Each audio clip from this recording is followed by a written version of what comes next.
আসসালামু আলাইকুম আমার এলাকাবাসী, আমার দাউদকান্দির প্রিয় ভাই বোনেরা এবং আমার শুভাকাঙ্ক্ষী এবং সবাই পরিচিত মুখ।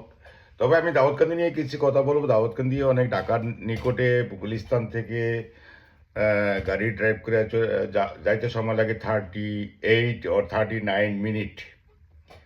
এবং সাবেক ঢাকা আমাদের দাউদকান্দির সীমানায় ছিল, এবং আমাদের সীমানায় যে একটি নদী আছে সেটা হলো গোমতী নদী। গোমতী নদীর পূর্ব পাশে হলো দাউদকান্দি এবং পশ্চিম পার ছিল সাবেক ঢাকা। এবং গুলিস্তান থেকে আমাদের ড্রাইভ ডিউরেশন হলো মাত্র 38 মিনিট, এবং দূরত্ব হয়তো বা 42 or 44 কিলোমিটার।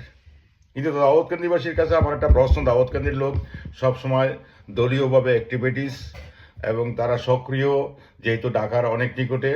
তবে দাউদকান্দি জনগণের কাছে আমার একটা বিশেষ প্রশ্ন। আচ্ছা, আমাদের দেশ স্বাধীন হয়েছে 53 বছর। এই 53 বছরের মধ্যে দাউদকান্দির মানুষ রাজনৈতিক পলিটিক্যাল থেকে কি পাইছেন আপনারা? আমি আপনাদের কাছে একটা বিশেষ প্রশ্ন। কেননা খন্দকার মোস্তাক উনি সম্মানিত লোক, উনিও দাউদকান্দির মানুষ। উনি 90 দিন ক্ষমতা ছিল না, 3 মাসের একটু কম সময় ছিল। উনি এই ছোট্ট সময়ে ওনার দীর্ঘ সময়ে উনি দাউদকান্দি বিশ্ব রোড থেকে একটি রোড আনছিল 10 পারা তার বাড়িতে। এলো তার উন্নয়ন শেষ, যেহেতু উনি সুযোগ পান নাই। আর দ্বিতীয় টার্মে যারা আসছেন ক্ষমতায়, আব্দুল রশিদ ইঞ্জিনিয়ার সাহেব ছিলেন ক্ষমতায়, তারপরে ডক্টর খন্দকার মোশাররফ হোসেন সাহেব ছিল ক্ষমতায়, তারপরে দীর্ঘদিন ক্ষমতায় ছিলেন অনির্বাচিত কুখ্যাত স্বৈরাচার খুনি হাসিনার যে এমপি ছিলেন, উনি ছিলেন সুবেদ আলী ভুইয়া, মেজর জেনারেল সুবেদ আলী ভুইয়া। উনি যদিও বিএনপির খুব কাছের লোক ছিল, ঘনিষ্ঠ লোক ছিল, যদি ইনি কখনোই বিএনপি দল করেন নাই, কিন্তু ওনার যে বাড়িতে, গ্রামের বাড়িতে, জুরানপুর গ্রামে যে উন্নয়নমূলক, সেটির 50%ই হলো বিএনপির অনুদান। এবং তবে উনি কোনো অদৃশ্য কারণে হয়তো ওনার মামলা মোকদ্দমা থেকে রেহাই পাওয়ার জন্য হয়তো শেখ মুজিবের যে 1975 সালে 15ই আগস্টের ঘটনা হয়েছে সেটার থেকে হয়তো বাঁচার জন্য উনি আমলিক দল করেছেন দীর্ঘদিন, এবং দীর্ঘ অনেক দিন উনি আমলিকের এমপি ছিলেন। এর আগে ছিলেন ডক্টর খন্দকার মোশাররফ হোসেন। উনি বাংলাদেশের একজন পাওয়ারফুল বিএনপির নেতা ছিলেন এবং মন্ত্রী ছিলেন একাধিকবার। তবে আমরা এই 2-3 জন ব্যক্তির কাছ থেকে আমরা কি পাইছি? দাউদকান্দিবাসী কিছুই পাই নাই। মানে রাজনীতি প্রেক্ষাপটে আমাদের দাউদকান্দিতে যে গুরুত্বপূর্ণ কাজগুলো ছিল, দাউদকান্দির মানুষ, এখানে 3 লক্ষ 3.5 লক্ষ লোকের বসবাস। সেখানে আজও যদি কোনো লোকের কোনো রাস্তা দুর্ঘটনা হয় এবং তার কোনো চিকিৎসার দরকার, তাহলে আমরা 5-7 হাজার টাকা দিয়ে এখনও দাউদকান্দির মানুষ ঢাকাতে মুভ করতে হয়, Dhaka medical college, Suhrawardy medical college অথবা পঙ্গু হাসপাতাল। এই হলো দাউদকান্দির দুরবস্থা। তো আমি দাউদকান্দিবাসীর কাছে একটা রিকোয়েস্ট করতে চাচ্ছি। আমাদের স্বৈরাচার খুনি হাসিনার পতন হয়েছে, এখন আমাদের অচিরেই টুমোরো আমাদের নির্বাচন আসবে। কিন্তু আমাদের এই দাউদকান্দির প্রতিনিধি কে হবে? তারিখে আমরা ওই আগের রাজতন্ত্রতে ফিরে যাব? এমপির ছেলে এমপি হবে, মন্ত্রীর ছেলে মন্ত্রী হবে।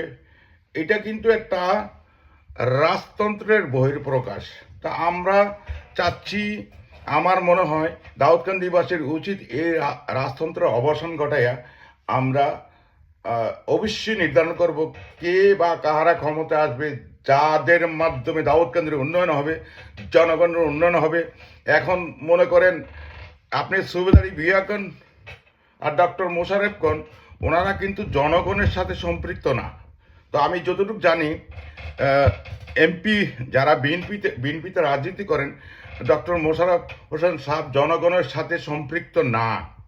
তার কারণ হইল ওনার সাথে ওতপ্রোতভাবে সম্পৃক্ত কারা, যারা হইল স্বর্ণ পাচারকারী, যারা হুন্ডি ব্যবসায়ী, যারা অবৈধ ব্যবসায়ী, যারা সন্ত্রাসী, তাদের সাথে উৎপ্রুতভাবে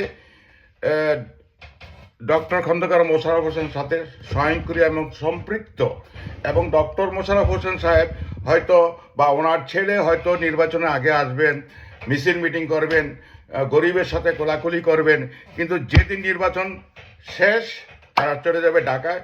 কখনো কোন গ্রামে কে কী অবস্থায় আছে কখনই সেই মূল্যায়ন তারা আগেও কখনো ডক্টর মোশাররফ হোসেন দেয় নাই। আমি সেটা রাজসাক্ষী।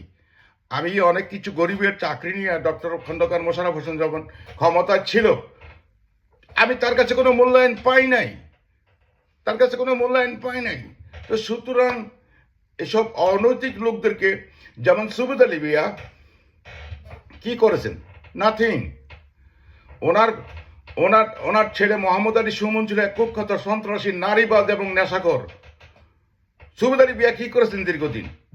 ওনার বাড়ির তো জুরানপুরের যে আশেপাশে, তার প্রতিষ্ঠানের আশেপাশে যেই পুকুর কয়েকটা ছিল, এই পুকুরের তলা পাকা করছে, পুকুরের ছাইট পাকা করছে, এবং ওনার পাশের গ্রামের লোক কি অবস্থায় আছে উনি কখনোই খোঁজখবর নেন নাই। উনি ঢাকাতে আসছেন, দাউদকান্দি ওনার বাড়ি আছে, বাড়িতে আসতেন, তারপর জুরানপুরে আসতেন, পাবলিকে ওখানে কিছু দেখাশোনা করতো। যেহেতু দাউদকান্দির মাটি মূলত কোনো আমলিকের ঘাঁটি না, দাউদকান্দির মাটি আমলিকের ঘাঁটি না, তারপরেও কিছু স্বার্থ প্রয়োজন ওনার সাথে দেখা সাক্ষাৎ করছেন। কিন্তু এই দীর্ঘ বছর যে রাজনীতি করেছেন, উনি কি করেছেন এলাকার জন্য? হ্যাঁ, যদি বলেন আমি কিছু রাস্তাঘাট করেছি, আরে রাস্তাঘাট তো এই বরিশালও আছে, যেখানে এমপি টেমপি নাই, কিছুই নেই। এটা রাস্তাঘাট সরকারি অনুদান আসে, রাস্তাঘাট হবেই। এটা বাংলাদেশের কোনো জায়গায় কোনো গ্রামে বাদ নাই যে রাস্তাঘাট হয় নাই, এটা সরকারি অনুদান, এটা কারো বাপের টাকা না।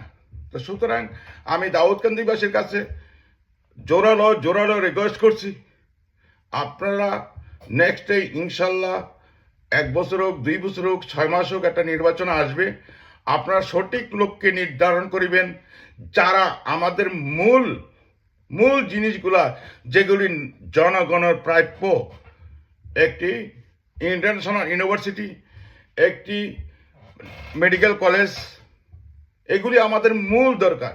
আমাদের এডুকেশন দরকার, আমার স্বাস্থ্য ব্যবস্থা দরকার। এই সুতরাং ওই কেউ কালোবাজারি করবে, হুন্ডি ব্যবসা করবে, স্বর্ণের ব্যবসা করবে, তাদের সমর্থনে চোরটা যারা আছে দাউদকান্দির, এটা রাজনীতি হয় না। এমন একটা লোককে আমরা নির্ধারণ করব, যেই লোকটি প্রতিটা জনগণের কথা শুনবে, দুঃখ শুনবে, কর্মসংস্থান হবে, দাউদকান্দির মূল নাগরিকদের যা দরকার সেটার উন্নয়ন হবে। সুতরাং এই রাজতন্ত্র দাউদকান্দির মাটিতে হইতে দিব না। আমি খুব রিসেন্টলি লন্ডনের সভাপতি আব্দুল মালেক সাহেবকে অবহিত করবে, এবং তারেক রহমানকে দাউদকান্দি এবং মতলবের কিছু নেতা আসছেন, তারেক রহমানের সাথে গোপন মিটিং করছেন, কিন্তু দাউদকান্দি মতলবের হাজার নেতা কর্মী এখানে রয়ে গেছে, কিন্তু তারা কারো সাথে দেখা করে না। তারা গোপন মিটিং, গোপনে আসে, গোপনে চলে যায়। এটা কি ঠিক? আমরা কি বাংলাদেশের নাগরিক না? আমরা কি ওদের এলাকার জনগণ না?